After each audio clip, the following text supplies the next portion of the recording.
So what's up? This is Jay, Jay from TTA, Trigger Trainer Academy. I'm finally making it on YouTube with the new series of I'm going to do every state's concealed weapons or whatever your firearm laws are on here in long form. Then I'll probably chop this up and put it on TikTok and then do other smaller TikTok videos. Either way, I'm going to try to get started on it now. I'm going to start with Florida because I know it the most, and then I'll start with the other states too. So this will be like 2.0 version of me doing what I originally started doing in November on YouTube and on TikTok again. So some information will be the same, but you can never hear it too many times just to reinforce it. So if you're in Florida, this video is going to be basically a concealed weapons class. I'm going to tell you everything I would tell you in the normal concealed weapons class if you were to book it with me. And if you want to book it with me, the link will be down below to my calendar. You just have to pick a date. I always do it on the weekends at 4 p.m. And then I think I have it for Saturdays or Wednesdays at like 12 p.m. and 4 p.m. too. There's some other dates on there. Just look at the calendar. The link will be in the description below. And you have to forgive me too because my nose is a little stuffed. I think I have allergies coming on now. But this will be the exact Florida, pretty much the same information I give in my concealed weapons class, the same information you've seen from me on TikTok. I'm just going to talk about it now on YouTube. So with your Florida concealed weapons license, it's a weapons license, so you can always carry more. You can carry any weapon. It doesn't just have to be a handgun. So, of course, a handgun, a knife, if it's longer than 3 inches, you'll want a concealed weapons license.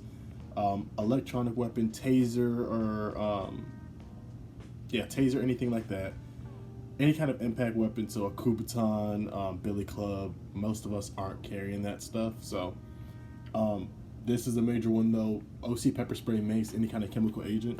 A lot of times women are wearing these, but the moment when you buy a chemical agent, OC pepper spray or something like that, it comes with a little key ring, something like this to be hooked onto the outside of your purse because it's meant to be what they call open carry, which means I can see it by just looking at you. The moment you put it in your purse or you put it inside of something and I can't just see it by looking at you, you do technically need a concealed weapons license for that, but it's a real minor infraction that no one cares about really.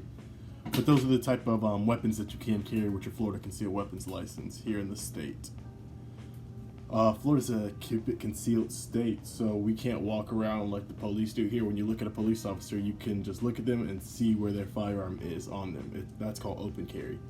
For a normal citizen, we have to conceal carry, so Florida's a keep it concealed state, so it has to always be hidden from the ordinary sight when you're walking around the public with a firearm on you. We can't have it open, and that comes from 790.001 and 790.053. If you want to check the Florida statutes too, that's what they are. Keep it concealed. Another one is gun owner responsibility. So in Florida state, you're responsible for everything that leaves the muzzle of your firearm. And in this, I'll have a little picture here about what this slide I'm looking at looks like, but it has a bunch of safes on it. Keep your safes. I gotta grab mine real quick. So this is my gun safe that I consistently use, and I'll keep my gun in here.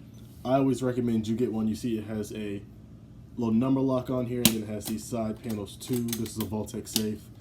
I like this company. I guess maybe I'll do reviews on them. Maybe we'll work something out one day. I think so, but I love these. Get you one of those because I'll tell you a story real quick. My cousin, who was like 3 years old, I was in Atlanta, and he got a hold of this while my gun was in it, but it was locked. Let me see if I can lock it real quick. All right, so cool. It was locked. I just locked it. He opened these little side panels right here, but since I just locked it, he couldn't actually get it open. So I got my money's worth that day.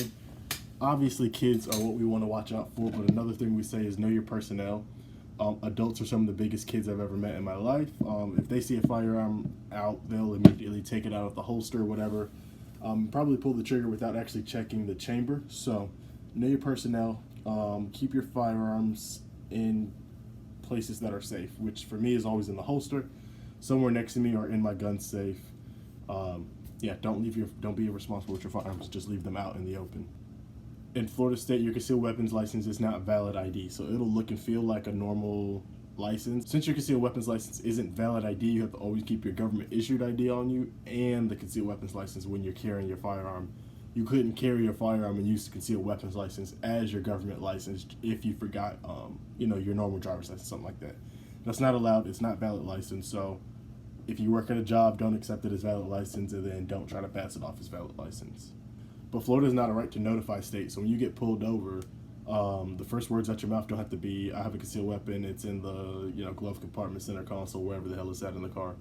If they pulled you over for running a red light, speeding, not putting on the blinker, that's what the traffic stop's about. Here in Florida State, we're a very gun-friendly state, so I've heard some people try to say it's respectful to always tell the officer, no, it's for you, cool, but no, it's not respectful, because if we're in a state where it's legal for me to own, you chose to be an officer, you weren't drafted in there, we didn't force you to be, so you have to be comfortable with the fact that people are probably going to have guns in their car.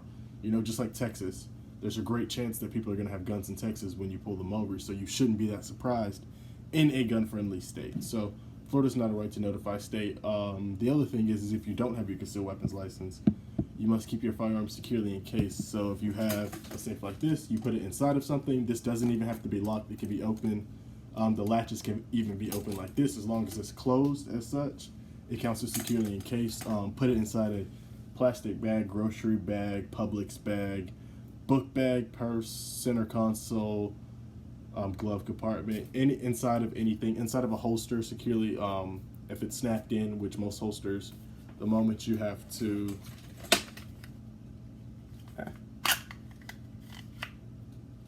that little snap, it's now snapped inside of a holster, so that counts.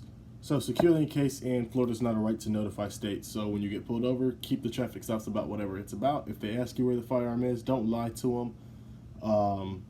You can tell them where it is, and then just immediately keep it at that. Don't let the conversation get too long on it.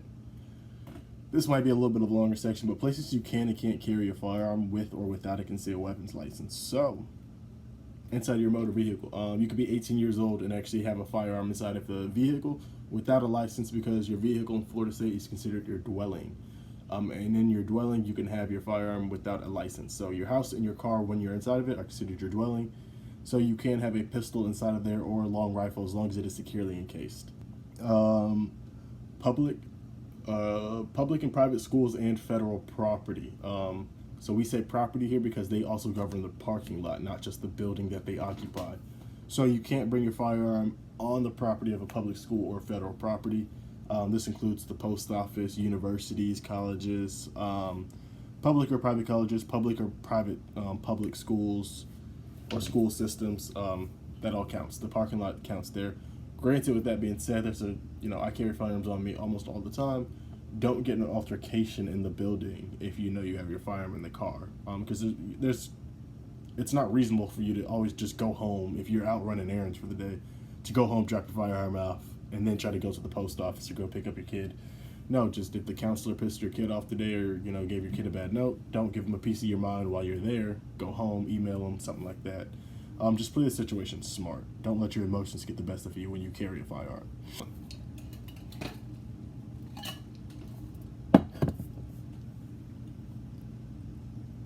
Any colleges, professional athletic events not involving firearms. So, you can't bring your firearm to major stadiums. So if it's, Orlando Magic game, you're not allowed to bring your firearm. If it's Orlando City soccer game, not allowed to bring your firearm.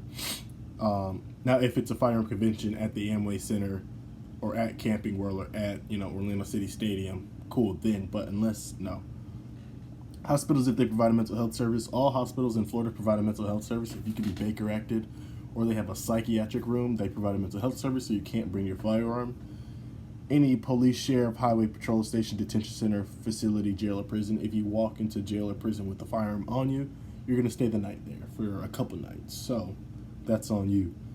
Any courthouse or courtroom without a judge's permission, there's not a judge in America that'll let you in there with the firearm. Any polling place, if you walk inside a polling place, this was like in November, it was huge tension. If you walk in there with your firearm, voter intimidation is a third-degree felony, and you will be arrested. So that doesn't really happen too often, but there were like 17 arrests here this year for voter intimidation in Orlando, or at least Orange County. Private property, upon receiving actual posted notice, that entrance with the firearm is not permitted. Here I have 2 red X's that say you can't carry no matter if you do have one or don't have one. This is a little gray area, and this is also an issue with Florida laws. They give a lot of gray area for interpretation.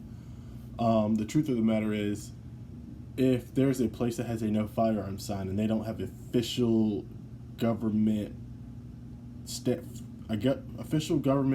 statutes backing them, meaning that they're a place of nuisance or that they can prohibit firearms by Florida legislation, then it's more of a rule, not law. So if they have that no firearm sign and you do have your concealed weapons license, you can walk inside that building if you didn't see the sign. And there's no way they can prove you saw the sign walking in. Unless they flash it right in front of your face the moment you come through the door, they can't prove you saw it. So if you do have your concealed weapons license, you can go inside that building with your firearm on you concealed if you choose to do so, but understand you are taking a risk. If they see it on you, they can simply ask you to go put it up in the car and inform you of their policy. Now you have notice, and if you continue to break the rule, you're trespassing with the firearm, and that is a crime. But yeah, that's essentially how that goes. You can walk inside a place with a no gun sign in Florida, as long as you have a concealed weapons license. And sometimes I will recommend it because oftentimes in terms of mass shooters, what they don't tell you on the news, a lot of times the criminology of a mass shooter is always the same. And what the criminology is the psychology of them. You've never seen a mass shooting happen at a gun store or a police station. Why? Because the mass shooter would get shot back at. Yes, they want to die, but they usually want to kill themselves. They don't want to have somebody else do it. So they always pick what they call soft targets, places that of least resistance, schools, any place that has a no firearm sign where it's less likely, concerts, clubs. That's why they pick those places, because they know firearms aren't in there, and the chances of people with firearms, it's probably only the security, and armed security aren't always trained the best. Especially, I know that now, being in the firearms community and seeing a lot of people go through the different courses, soft targets lead to more mass shootings, but that's a different topic. Any place of official government business, you're not allowed to bring, so the Capitol building, you're not allowed to bring firearms on there. Federal property, so the post office, again, can't bring firearms with or without your concealed weapons license. Any portion of the establishment licensed to dispense alcohol for consumption on the premise. This is talking about a liquor store. So you can walk inside in Florida State, you can walk inside a liquor store with your concealed weapon on you, because if you drink inside the liquor store, that's considered public intoxication, and you'll be arrested for public intoxication. So you can walk inside the liquor store with your firearm on you. I recommend you do. Y'all saw Menace to Society and what happened. To which portion of the establishment is primarily devoted to such purpose. This is distinguishing between a bar and a restaurant. So you're not allowed to order at the bar in a restaurant with your concealed weapon on you. You can't be on the bar floor with your concealed weapon on you. The bar floor always changes from the rest of the restaurant's floor. So you could sit at a table or a booth. That's perfectly fine. You just can't go at the bar on the bar floor again. And it's always changes from, the bar floor is always hardwood, brick, tile, something, and then it changes to carpet for the rest of the restaurant. So it's not illegal to consume alcohol with your concealed weapon on you. It's just illegal to do it at the bar and on the bar floor. Inside an airport terminal, except for firearms encased in shipping and checked baggage. So what this is basically talking about is you can fly with your firearm. You just can't have it in your carry-on luggage. You have to check it in and call TSA and check their rules. I can tell you fly Alaska Airlines because they have so many hunters come through that they don't really care that much.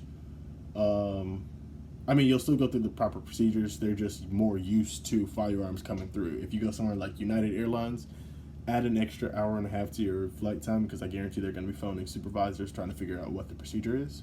So you can fly. It just has to be by TSA rules and a TSA approved safe.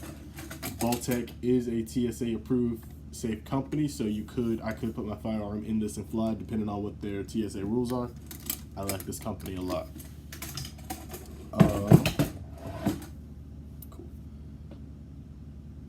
Inside a seaport terminal, including lots. I don't really know what a seaport terminal is. I assume it's like the parking lot where you park your boat, so I guess you're not allowed to have a firearm inside of that. But legally you're allowed to have a firearm inside of your car. So there's that. Any place of nuisance defined by 823.05. 823.05 is basically a place of nuisance. So the Amway Center is considered a place of nuisance. It's really talking about club life. If you know, here in Orlando, if you go to the Beacham downtown, they, give you the little metal detector thing up front, because they're basically saying this is a place of nuisance. Firearms are not allowed in here. It's also a bar. So bars are places of nuisance defined by 823.05. So you're not allowed to carry your concealed weapon license in there with or without your concealed weapons license. Engage while hunting, fishing, or camping. That's the only time you can open carry in this state, but I don't recommend ever open carrying in the state because you get into a Second Amendment audit, and that's just not something I personally like to get into myself, but you're free to do what you want. While engaged in firearms training, testing, or shooting, of course you need a gun or your firearm to go shooting at the range. It's cool. That was some of the basics. There's going to be a part 2 to this video coming. I don't want to make this too long. So part 2 to this video coming. That's the first couple slides that we do, and then I'll do the next couple in a second. But thank y'all for watching.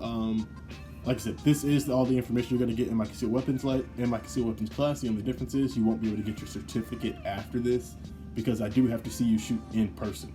It's a requirement by the state. So after watching this, if you found it useful, if you like this information, you can book the actual class with me. Yes, you will have to hear me do all of this over in person again. No, we cannot just go skip to the shooting part, unfortunately. We will have to go through all of this again just to make sure you didn't just skip through the video. So, description below, my calendar link will be booked there, my TikTok will be there. I have way more videos on TikTok, so go watch that. All my social media will be there, and part 2 will be coming soon, and I'll see y'all on the next video.